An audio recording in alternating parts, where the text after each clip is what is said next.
Kenapa senang nak dapat dosa tapi payah nak dapat pahala? Soalan yang baik. Yang sebenarnya pahala lebih senang daripada dosa. Betul tak? Kita semayang malam-malam semayang isya, ataupun semayang witir, kita nak pahala, atau semayang apa saja qiyamul lail 2 rakaat. Esok hari Ahad, hari ni Sabtu, ni malam Minggu, tengok jam dah pukul 10.30 malam. Allahu Akbar. Aku semayang sunat kerana-Mu ya Allah. 2 rakaat. Duduk tahiyat. Masa tahiyat tunjuk jari tanda tauhid kepada Allah. Assalamualaikum warahmatullahi wabarakatuh. Assalamualaikum warahmatullahi wabarakatuh. Dapat pahala tak?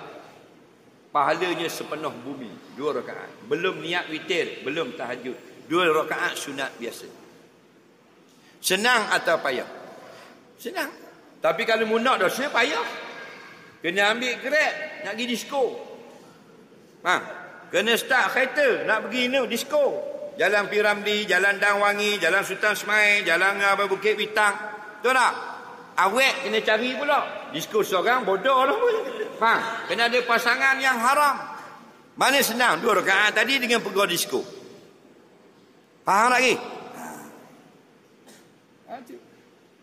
Jari sama-sama jari, tapi tunjuk lain-lain. Yang pahala tunjuk ke depan.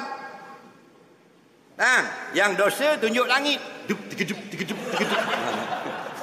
Faham lagi? Asal malam Minggu tunjuk langit. Alah kebodoh tu.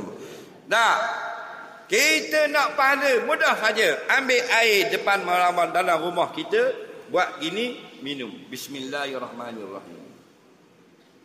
Setiap satu pahala daripada huruf tadi, datang malaikat mendoakan upacara kita minum itu. Sebab kita mulakan dengan atabarraku bi bismillah. Aku ambil berkat dengan sebut nama Allah.